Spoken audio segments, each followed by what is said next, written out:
on Healing Horizons with Saima. Today, we are joined by an amazing guest, Melissa Llarena, best-selling author, career coach, speaker, and meditation practitioner.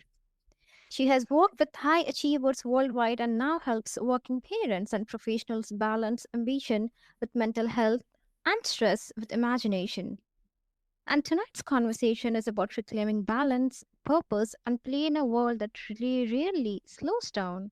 So, Melissa, welcome to the show. Thank you so much, Saima. This is amazing. Thank you to all the listeners. And I am so excited to have this conversation. I think we all can use a breath when it comes to our careers and our professions and in the workplace for Mhm. sure. You're warmly welcome, Melissa. I'm really excited to, make this a meaningful experience for you as well. So, like Melissa, you've spent years inside the corporate world and now coach professionals, and that's really remarkable, I must say. So, I wonder that what do you see as the biggest challenge working parents face today? So a big one is just constraints on time, right? So there's a lot of responsibilities and a lot of things that need to happen if you are trying to not just ascend in your career. And this goes, whether you're in Mumbai or you're in New York City. But if you're competing with a lot of people, you do have to put in an enormous amount of time and effort in order to produce results. And when you become a parent, there's that, idea that your children also require an enormous amount of time and energy to grow up and be productive human beings and happy and thriving. So there's always that conflict in the minds of the primary parent for the most part, but also for the partner who might be prioritizing another piece of the family puzzle, such as providing, as Mm-hmm. one example. Mm-hmm. That's like such an important point, Melissa. And I know that so many parents listening will relate to that experience. And I really appreciate how clearly you put that. It really, highlights how complex a balance can be. It is, and I think it's unexpected. I think the most perfect parents are when we weren't parents, right? I had these like Mm-hmm. imaginative ideas of. I even had a spreadsheet. So this is the interesting part, right? Someone with like my credentials and a lot of my clients who might be like folks that have MBAs and all these analytical degrees, right? We think that we can plan things out, quite perfectly and things fit neatly into categories. But being a working parent, whether or not you work for someone else or own your own business, you are constantly thinking about work, right? It could have been, as an example, an email that you sent out that maybe you should have reread and edited, right? And so you might be putting your child Mm-hmm. to sleep or reading a nice little story at night, but in the back of your mind, that's taking up mental space. And so, again, it almost bleeds into family life. And the same is true when you're at work. So, in an office setting, let's imagine, and this could be whether you work from home or you're physically at an office, but in an office setting, same thing. If your child is sick, and you are at work or working, you are still holding that space in your mind for your child. You're thinking to yourself, okay, how am I going to get the medications, or how am I going to get someone to take care of my child, for a little longer today? Maybe I have a work meeting at night or whatever might be the case. So there's this very, very fluid way of existing that takes a lot of energy and mental capacity. And if you work in Mm-hmm. an environment that, as I mentioned, a lot of these major cities, whether or not you work physically in San Francisco or physically in Delhi, as an example, a lot of these major cities, the pressure is enormous, absolutely enormous. And with AI right now, it's even more aggressive and uncertain. So, whether we like it or not, as a professional, as a working parent, let's just imagine there's that constant risk that if we don't perform, show up, produce, continually work, all of this leading to burnout, then there's going to be, 1,000 people behind the scenes that are going to want our jobs. And again, that pressure just feels inescapable. And to be truthful, having coached so many professionals throughout the years, especially creative professionals who have to produce the most innovative ideas, which require a lot of mental energy and a little bit of time for sure, that pressure just feels like triple, whatever it might be for someone that has a more predictable job situation, right? So through the years, I've had clients that have worked in advertising, clients that have worked in marketing. I personally even worked in both of them, but then also in financial services. And ideas are a dime a dozen, but the really good ones are like needles in a haystack. And if we don't have a way to navigate workplace stress, a way to mitigate workplace burnout, or burnout in general. Because honestly, when you're in that experience, it doesn't matter where it came from, home or work. At the end of the day, if there's no way, no tool that you can easily access, like meditation, then it feels impossible. It feels like you are falling and just kind of, in quicksand. Very hard to escape, hard to catch your breath, and something that you can never get out of. And how can you be a really wonderful parent if you're constantly in that situation without a way to help yourself? And that's what I have noticed. A lot of my clients, they are very ambitious. And when you're ambitious, it's not something that you just like leave outside of your door. If you are an ambitious professional, chances are you're going to be an ambitious parent too. and, Mm-hmm. and so trust me when I tell you, I really wish that I could set that aside. Having changed my role from working in corporate for 10 years to now having my own business for 14, but it's not something that changes necessarily. It's something that now has to coexist with the added restraints and constraints on your time as a professional and a parent. And that was one reason why I wrote my book. My book is called Fertile Imagination, Every Mom's Mm-hmm. Superpower. And in my book, I realized that I needed to find a way back to having that control over stress, over sleepless nights, over all of the uncertainty that comes with being a parent, in my case, of three boys.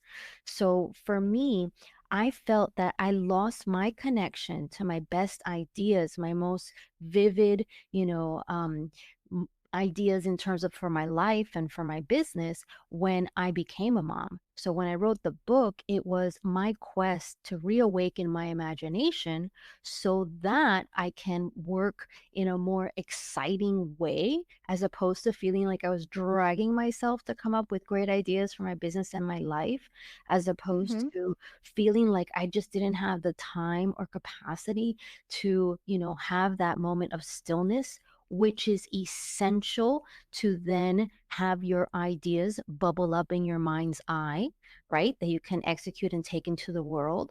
So there was a lot missing for me when I became a mom. And the number one thing I felt was my ability to tap into my imagination, because that's where my real energy came from and still comes from. I get the most excitement from those visions I have in my mind's eye about what I want to do in whatever chapter of my life I'm in. Like that's how I got my book completely written in 2 years' time during a global relocation from Australia to the United States. I had this vision. I was looking at my twin boys' school art project, and it was a picture of them basically looking like Egyptian gods, right? So they had like a very like King Tut sort of exterior, and they had like the ancient Egyptian robes. And that was the Mm-hmm. artwork of my twins, right? And when I saw that artwork, I felt inspired, i.e., I was able to take notice, which is a big part of meditating. And I was able to then just kind of let myself be whisked away by this idea that kept me going to write my book, which was I had it in my mind that once I completed my book, I would then go to Egypt. I would go to Alexandria, where the world's first Oh. library, yeah, where the world's first library was built, And I would then put my book, my finished copy of my book, on a library shelf. And that vision was what kept me going because it was exciting, so exciting. And I think that's the other side of it. If you don't have the opportunity to feel whisked away by an idea, then you are missing out on the added energy that you can get when you are actually moving towards something that's exciting, as opposed to just running away from something that you're fearful from. So these are like big lessons that as a working mom, I I know can absolutely change the course of people in the workplace environment, where this expectation for innovative ideas, solving novel challenges, and staying calm under pressure are essential. I mean, you need them to thrive, especially for like the big jobs all over the world. Hmm? I love how you frame that, Melissa, because what you're saying will really resonate with anyone trying to manage both work and family life. And as I mentioned your book earlier, so for listeners who want to dive deeper, where's the best place for them to find your book? Sure, Amazon. Anywhere that you would buy a book, you could actually get it. So Amazon is for sure one of the spots, and your local bookstore can absolutely order it. Okay, noted. So, like Melissa, now work life balance feels like a buzzword, honestly. Yet so many struggle with it. So, I wonder that how do you personally define balance in a realistic way? For me, I am perfectly comfortable in feeling lopsided, which feels like the opposite of balance. And so for me, balance is being in a place where I'm doing more of things that energize me as opposed to things that drain me. So it's not so much that I spend, 3 hours doing work things and 3 hours doing mindfulness things, right? It's really for me about, okay, am I spending 3 hours as an example doing things that are energizing? And am I doing, 3 hours of things that might not be energizing, but are productive because they're leading me towards a goal? So that's kind of how I categorize it, right? I would say right now, what I've noticed is a lot of these working parents, as I mentioned, that are very ambitious, we tend to be really good when it comes to like these goals that we have. So that would be the things that drain us. It might be like business development goals, like talking to people, Mm-hmm. pitch ourselves, or, going and working out, right? Like it's great afterwards, but I promise you, the act of working out is pretty horrible personally. So, but at the end of the day, it's like, it's important to be just as ambitious about the things that re energize you, refill your cup, right? And so it's funny because I did a 30-day planner, and anyone that's interested, I could give you the link. It's on a bit.ly link, Imagine a Plan. But I did a 30-day planner where I challenge anyone, including your listeners, to think to themselves, how can I achieve this balance, right? Balance meaning, how can I achieve a life where I am putting things out in equal measure to putting things into my life? So I literally have a chart where I say, okay, today you worked an hour on business development, let's say. Well, make sure you work as hard of an hour on your, meditation practice, on some sort of restful practice, on some sort of creative endeavor, or going to a museum for fun. And that's the balance. It's making sure that you don't just look at one side of the coin, which is produce, produce, produce, but you also look just as seriously on the side of the coin where you have to replenish, replenish, replenish. So again, if anyone wants that planner, it's free for now, and they can absolutely get it at the bit.ly link. Hmm. I really appreciate the way you describe balance, Melissa.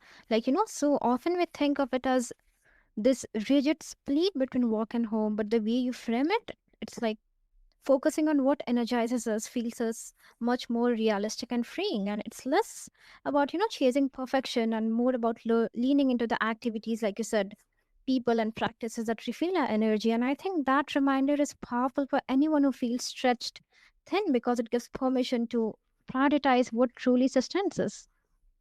Yes, and I would say both sides are productive in their own way in terms of the inputs and the outputs, right? So I had a client, for example, who is the executive director of a nonprofit, and we would always begin our sessions, our coaching sessions, with a meditation. And what I noticed was that she would just sink into her chair and almost like fall asleep in the beginning. But I let her catch that rest because I knew that the benefits outweighed anything. So once she would, get up and we would begin our executive coaching session, there was one session in particular where all of a sudden ideas that she hadn't considered before started to bubble up in her mind because she simply took that initial pause. So again, Mm-hmm. you can run yourself ragged and just work, work, work, work, work, but at the same time, your best ideas might be on the other side of one of those restful moments. You're really missing out if you only look at balance from, the perspective of, oh, just like a time commitment, like I'm doing X numbers of hours here and Y number of hours at work. And I think Mm-hmm. also working from home, it blurs the lines too for a lot of people. I know everyone is not in that position because of the return to work mandates right now, but I think, it's very difficult to really draw the line as a parent. And that's how I am coming at it because, for example, one of my clients was in advertising and she had two little boys. And for her, part of her job was volunteering to pitch new business development ideas to clients. And so she would have to bring that work home with her. It was impossible to complete during the day at the office. And it was also vital to her career going up, right? Because she had to show up for these particular pitches. So, balance for her might look like sitting at her kitchen table and making sure that her child is, sitting down and having some snacks while she is Mm-hmm. working on that assignment. And that's balance as long as she's able to toggle between what she's doing for her job and what she's doing with her son, right? So it's something that every human, whether you're a mom or a dad, has to really negotiate for themselves. And what I would say is be mindful if you start noticing that you're not giving your best self to, let's say, your family, right? Because you don't want to give your family leftovers. One client, Mm-hmm. she's a CEO, a brand new CEO of an organization. She has two girls. And she told me that, because she's the CEO, she would say yes a lot at work. And when she got home, she was so exhausted from saying yes so much that to her own children, she was just saying a lot of no's. And so that is when you have to check in and say, wait a minute, I feel out of balance. How can I realign how I, behave in the world so that it feels better based on my priorities? So it's continual. It's not like a set and done situation. Something you have to check in with a new child that you have, or a new work priority, or a new boss, continually checking back in, just like the practice of meditation, that you're just going back to the breath, back to the breath, back to the breath. That's the same idea when it comes to, finding that nice balance for you as a working parent. Mm-hmm. That's refreshing to hear, and that makes surely a lot of sense, Melissa. Now, you're also a certified meditation practitioner. So, how has meditation, shifted the way you show up as a both as a professional and a parent? So in terms of meditation, I would say that it's given me more in like an intentionality when it comes to the words that I say or the behaviors that I'm actually exhibiting. Whether it's a stressful moment at work, let's say, or it's a stressful moment with my three little boys, it gives me that extra pause so that I can actually make a choice as to what I say or I don't say in the moment. So for me, I would say I tell a lot of people it's taken the edge off of motherhood. But, my older one is now a teenager, so that edge is kind of a little back. So again, it's a practice. So I would say it's just that buffer between thought and action or words. That's how it's changed me from a holistic perspective. The other side, and this was a really interesting insight, was before becoming the meditation practitioner, a requirement was that I do a week long silent retreat in my home while still being a mom to my three little boys. And what I realized during that time was that A, you can communicate a lot using like post it notes or paper. That was one thing I noticed. But B, the fact that you hear a lot of your own noise and that self awareness is absolutely helpful, whether you are in the workplace or you are, mothering your children. The fact that you're hearing not just, all the thoughts that are repetitive, of which you might have 70,000 every single day, but also that realization and awareness and appreciation for the fact that they might not all be true and they might not all be necessary to express because they might make a situation worse than necessary. Right. So if you're in a workplace environment or I'm there and I am on a sales call, for me, meditation has helped me take a breath, listen more, and also be empathetic that the person on the other side of the Zoom or the call has their own set of realities and ideas and thoughts that are continuously going through your mind. Because thoughts are like saliva, they just kind of happen. And at the same time, we have to be mindful that we have a choice as to whether or not to believe them, to give them added energy, which we don't have a lot of extra energy as a working parent, and Mhm. whether or not to, again, return to the breath so that you can, from a position of calm and stillness, respond instead of just react. It's a practice. I'm a meditation practitioner, does not mean that I'm perfect. It's something that, just like finding that balance for myself every day as a parent, I have to practice and return to and recalibrate if I feel that I'm off or not my best, because 'cause I'm normal, I'm human. Mm-hmm. That makes a lot of sense, Melissa. And I love about your perspective is that it makes meditation, feel accessible and practical at the same time, not this distant ideal. And it's a reminder that even small practices can ripple out and change the way we respond to stress and connect with others and find presence in the middle of the chaos. And you've explained that beautifully, Melissa. Thank you. I would say there's so many benefits to such a simple practice that is useful at any point. That's the best part about meditation. And that's what I tell working parents. This vision of a meditation pillow, a meditation closet, a meditation, like even like a Tibetan bowl, which I do have, you don't need Mm-hmm. any of it. You can literally be in your local supermarket or grocery store in the aisle and you can be meditative. You can be wishing secretly. You don't even have to do this out loud, but you could be wishing everyone around you that they find and feel peace, right? That's like a loving kindness meditation.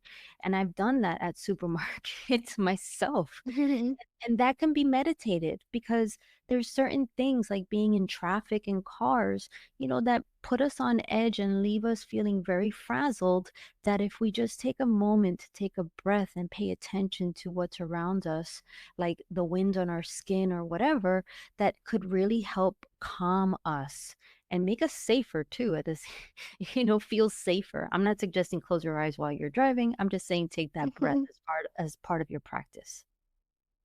Oh, that's a rich conversation with Melissa, who shows us that balance isn't about having it all, it's about aligning what matters most, whether through meditation, imagination, or rethinking expectations. The path to healing and thriving is always within the reach. So, listeners, take one step today, however small, towards a small, balanced, and inspired life. Until next time, keep expanding your horizons.